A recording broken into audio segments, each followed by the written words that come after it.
So you guys probably noticed it's a little dark outside, right?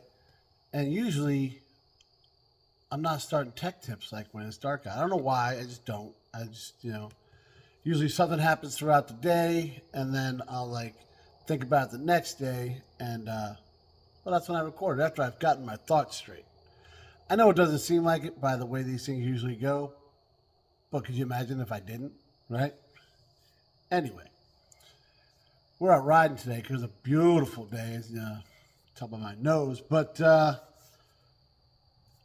thoughts started going, and when I got home, I figured I wanted to share something with you on this week's Tuesday Morning Tech Tip from Pugliese Speed Shop.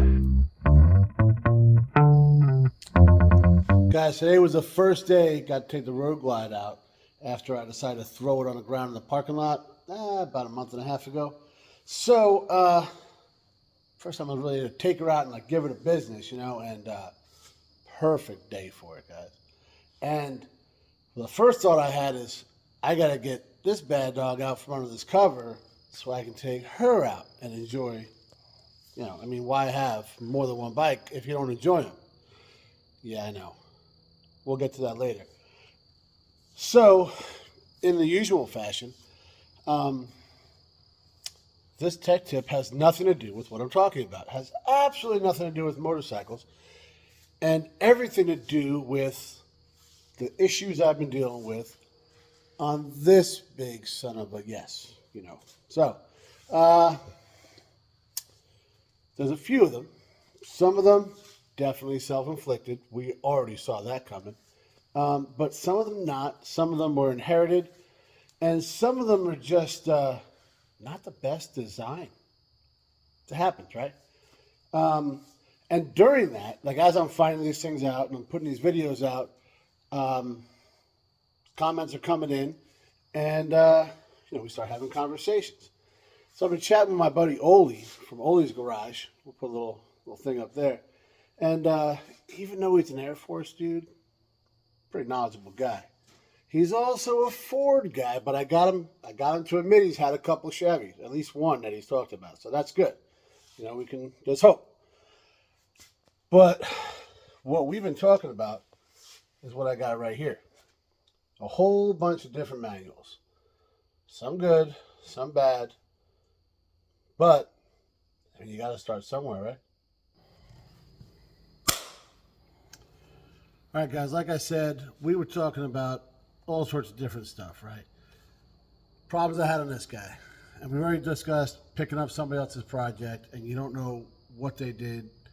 Even if they told you, sometimes people think different things mean different things, or maybe they did something they knew wasn't so good and didn't want to repeat it, or whatever, right? Those things happen. So those are, well, it's just, part of it. It's all part of hot rodding. You're gonna if you're picking up somebody else's project, you better be ready to just start from scratch or be real patient. I wasn't willing to do either. So it may look like I was real patient, but there was some editing involved. All right. So that being said, here's something I did to myself. And I said I was searching for something for an hour before I realized I wasn't missing nothing. I labeled it with what's in there. So I had in there before Suburban dash lights. Great. How many? Right? So I thought there was 9, there was 8 or something like that. That was the problem. So I kept the ones that came originally with the vehicle. So I got 5 of them plus 1 with the wire on it. So that's what I got down there. So not just what's in there, put the quantity. And this is like, I'm embarrassed to even tell you because as an aircraft mechanic, we live by that, right? So I shouldn't have screwed that up. So now we straighten that out and put that to the side. We'll file it over there. Manuals, diagrams, all that kind of stuff, right? Nowadays, what do you guys do? Same thing I do. You pick up your phone, you Google it, and you find a YouTube video or you find something, some kind of diagram, and you try and scrolling through looking for the right year or you're in a forum. I know that's kind of older but that's actually where I find a lot of stuff for this thing. So that's what we're doing, right? We've evolved away from having a manual for your vehicle and diagrams and all that kind of stuff. But guys, especially when you're dealing with these old ones, the stuff online ain't as good. It's just not. And since I mentioned it before, I dealt with the same thing as an aircraft mechanic. We used to have the old paper publications. They were awesome. They told you the principles of operation, how the system works, why it works that way. And then there was a separate one for troubleshooting. And then there was another one for remove and replace. Now, it seems we don't care how it works. We just want it to work. So we want the end result. I got this code. What do I do? Do that. Should fix it. And we don't understand anything about the system. And it's no different in the vehicle world, right? So I'll show you what we got here. I got a couple of manuals over here. I'm going to start with the first one that I bought that was actually worth a damn. All right. I bought my 53 Pontiac about 100 years ago.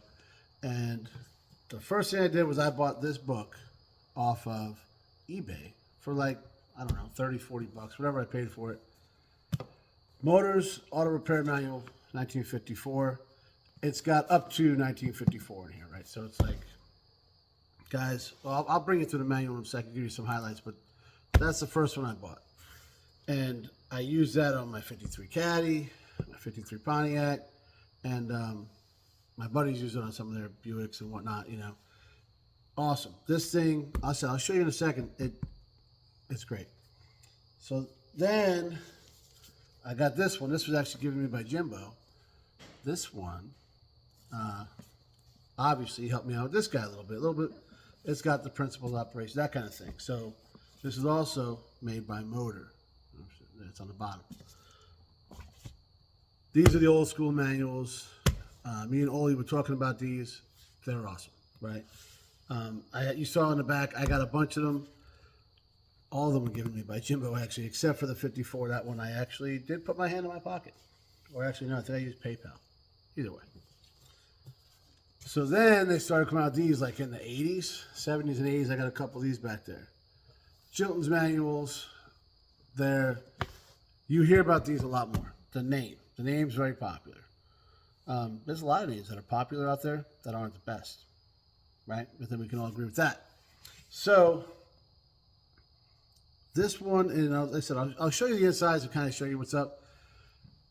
Not bad, but not the best. And this here is where things started to kind of go downhill a little bit. Then you got the ones that you used to find up to about 10 or so years ago in like every AutoZone, the Haynes manual. For whatever vehicle you're working on, right? You go, and guys, I did this. When I would buy a vehicle, and I know a lot of my buddies did too. We'd buy a vehicle and we'd stop on the way home sometimes and buy the manual. Got to have the manual. And that's awesome. Except for the fact these aren't the best by any stretch. And the worst part, and the reason I picked this one to show you, I didn't buy this one. This was in the trunk of the Oldsmobile that we had on the channel a little while back. And, well, if you notice, it says Cutlass. It wasn't a Cutlass. So, like, if you didn't know what you're dealing with, you end up with the wrong book.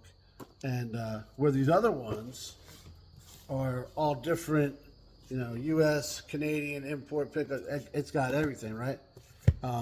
This is one vehicle, and this guy's trying to fix his Delta 88 with a Cutlass book.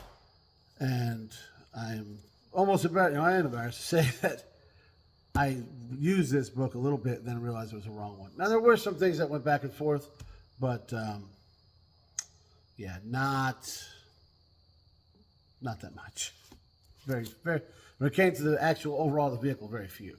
So I'm going to flip you guys around, show you what's in these books, and just give you an overview of why things are better and why are worse, and why you got to be careful what you're looking at. So we'll start with the best, right? Why not? The 54 Motors Manual. So here, she's a bit weathered, guys. 1954 was 70 years ago. So, but still usable. Still very usable. We got this guy right here. He's all kind of up. But what are you going to do? We got a rip here. Hopefully we don't need that page. And it goes right into the tune-ups, right?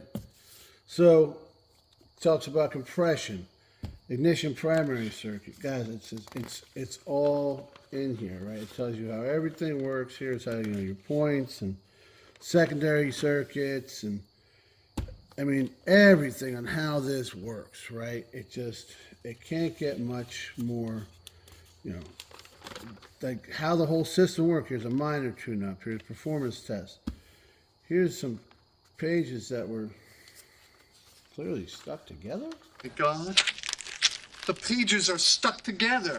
Chandler! Actually, I do remember how this happened. This still crap here. I was working on my Pontiac, and yeah, things got a little messy, apparently. And that kind of sucks because I probably needed all this stuff here, and it's gone. So this is why you got to take care of your stuff, guys. But yeah, so it's not just this is what's wrong, fix this, right? It doesn't start with that. Then it goes into your starters, and this is all vehicles. This is all the same stuff. Then it breaks it down into Stromberg carbs and Carter carbs, and this is another place that's missing, but we kept it, so we can just you put it right back in there. You keep it there nice, all right? You see, guys, there's just now here's back here is broke down to Chrysler and Ford and Hudson and Mercury and what's this? Well, somebody helped me out along the years. Look at this.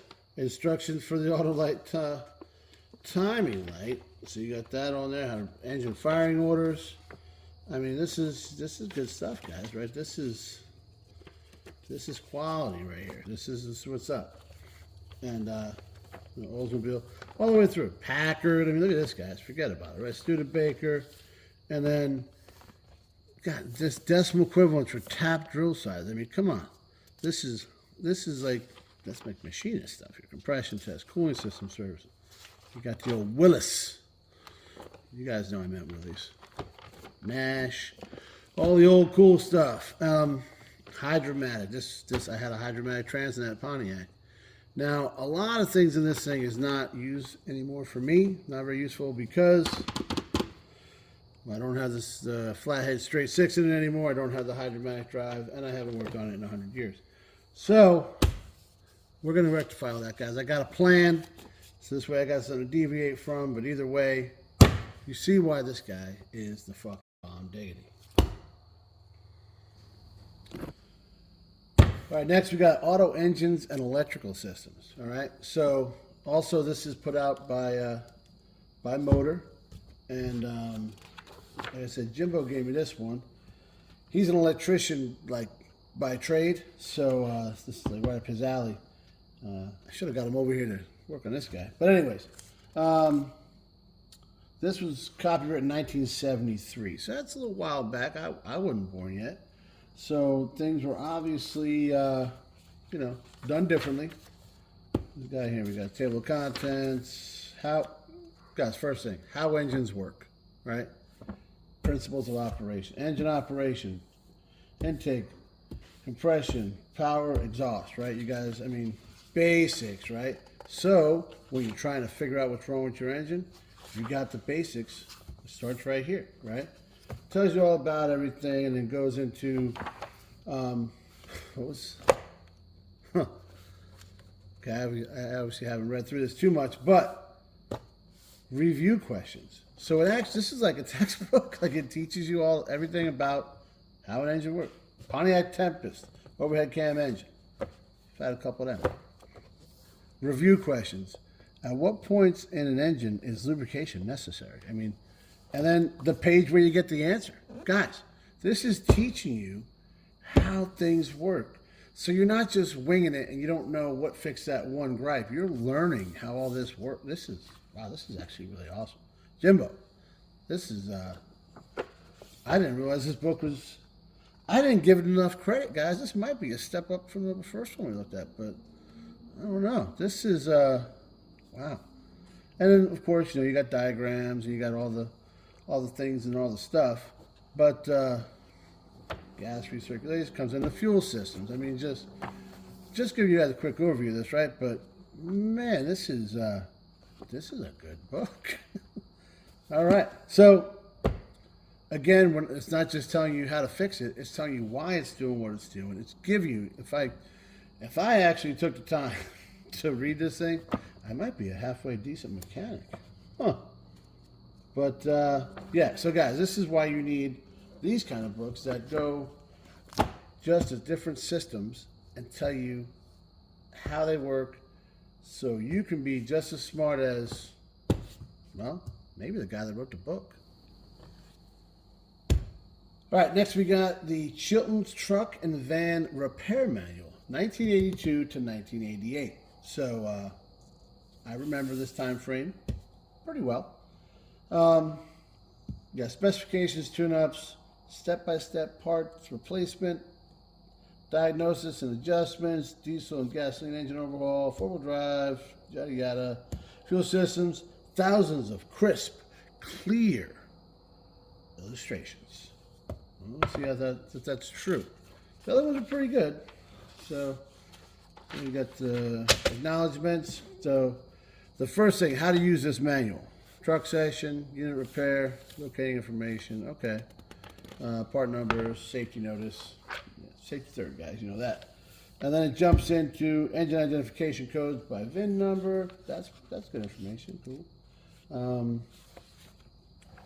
Crisp and clear. They're just as good as the ones from the 50s. So you make your own assumptions there. So here's a whole bunch of, valve specifications, all that kind of, so good stuff, right? Firing orders, cool. All good stuff you need to know. You notice what's missing though, right guys? How's the system, how's this stuff work, right? It's not, the principle of operation is not here. A little bit, goes over some things. You have a paragraph here, positive crankcase ventilation system. Tells you a little bit what it does, removal installation.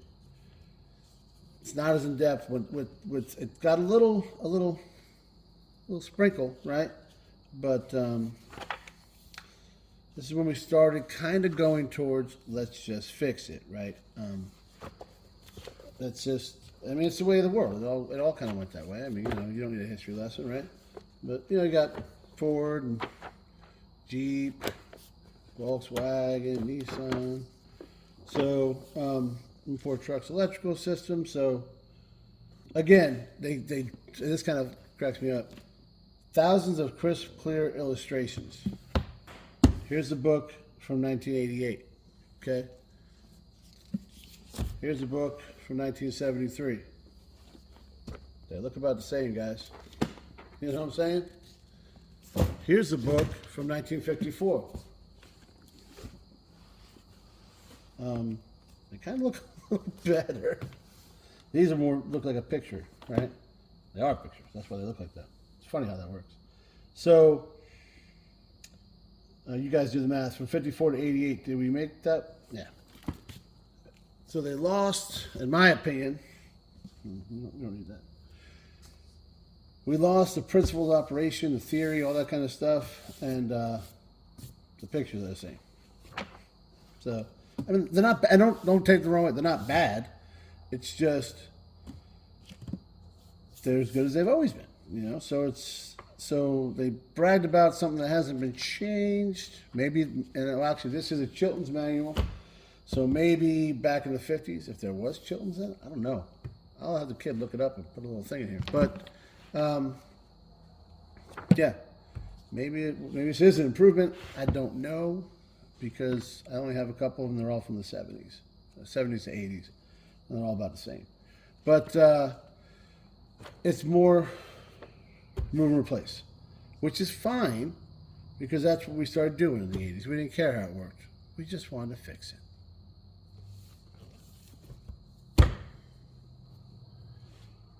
All right, so last and certainly least, we have the Haynes manual for the Oldsmobile Cutlass 74 to 88, all rear-wheel drive V6, V8 models.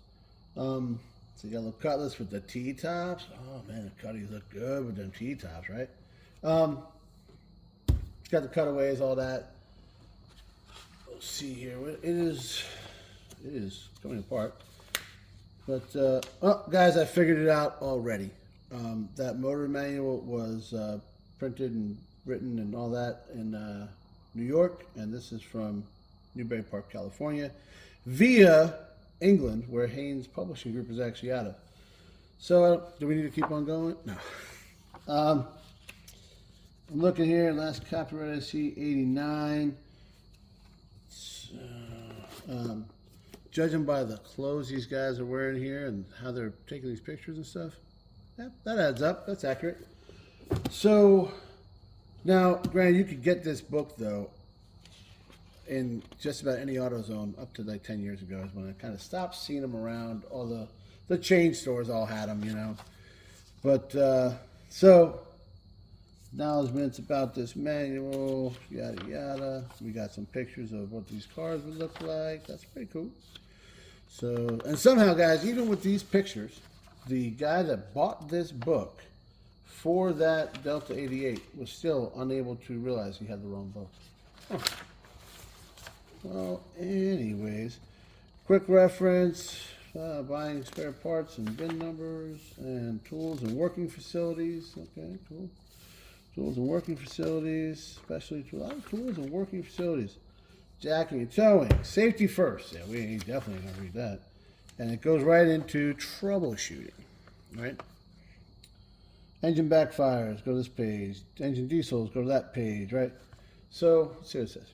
Yeah, page 13. Let's go check out page 13 right quick. We went a little too deep back. So, really got after it, didn't he? How the hell? What the? We start on page 17. How does this happen, guys? That can't be right. What are we about? Backwards? So here's, you guys are, am I missing pages? It says 13. We started on 17. Dope. Maybe it's section 13 and I'm an idiot. That's a possibility. Here's section 13. I don't think that's right either. You guys see what's wrong? It's chapter 13, revisions, yada yada. All right, let's see what we got here. It's a supplement. You guys are already seeing why these are not great, right? I mean, revisions. No, this is not right. No, this is definitely not it. Because, well, maybe it is. Doesn't come out and tell you, but. Well, yeah, I guess it probably is. Here's tune-up specifications, ignition timing, that kind of stuff. So maybe that's telling you that. But it tells you backfires and go over here. So it's kind of telling you what to do. There's absolutely no principle of operation stuff here. It just tells you. So if you're the average guy that doesn't really know about setting timing, especially today's, vehicles don't have it. So you grab this and you're like, what do I do? It's not great, guys. These books are better than nothing, but sometimes they can just piss you off to no end because of something like that, right? It's not really clearly written. It's missing. They're always missing information, and they'll show you some things and not others, and you know how that goes. It's always a thing you need to see that they don't have. So, and here we are with newer books and pictures of the same still, which they're not bad, but they didn't at least brag about it, I guess. So that's good. But I'm going to close this before I get any more frustrated with it and understand why this get back together there. And yes. So what do you think, guys? Clear as mud? I mean, did I clear anything up? Hopefully I did. Hopefully you are ending this video with a little bit more knowledge than you started. We're not hoping for a lot, just a little bit. We'll take what we can get, But there's definitely, like, if you're shopping for manuals, guys, I'll give you a real quick overlook. There's other good ones out. Mitchell's are really, really good. Any of the, like, legit auto manufacturers one if you're looking for diagrams, wiring diagrams, or like, you know, hydraulic when it comes to like brakes or whatever. The actual manufacturer ones are good. You want to try and stay away from the cheap imitations because guys, they'll miss things, you know, and it can screw you up. We had a jet when I was like back in the early 2000s. We were troubleshooting this thing for months. We had a hydraulic line getting starved and we could not find it. We went through everything, going through the pubs. We had the tech reps from Boeing out there, the whole shooting match, right? And finally, one night we had time because it was a back burner, right? We weren't working on stuff. They were like, hey, we're going to get after it. So me and this other dude go out there. We start chasing every line, pulling panels, just following it. And sure enough, guys, we came across a check valve that was not in any publication. And this was Boeing. This is the manufacturer, right? Now I got it. Nowadays, Boeing, they're not doing the best. Hopefully, come on, guys. Right? But, yeah, they, and I remember calling their tech rep and telling them, they're like, that can't be. I'm looking at the manual. Great story, dude. I'm looking at the jet, right? So no matter what manual you get, you might find a little discrepancy, especially with these older vehicles, because this wiring, as we know, is not stock. I found a lot of things, and this is one of the better ones, guys. This thing is not, you know, tore up like a lot of vehicles I've had over the years. So it all depends on who had their hands in there as to how much this vehicle is going to look like this manual. Sometimes a manual, sometimes it's a vehicle, but both sides can screw up. So keep that in mind. Try and keep your patience about you. And guys, like what I did, I got frustrated. I had to walk away. And more times than not, get yourself a motorcycle. All right, go out for a ride, clear your head. And that's, guys, I'm telling you what, well, it's a lot better than just getting pissed off, right? Thanks for watching, guys. Yo, guys, I almost forgot. Go over to Oli's channel. Tell Dano I said what's up, and give him a subscribe while you're there, you know? Dude's awesome. Got a great channel. He knows a lot more about this stuff than I do, so he can probably help you out.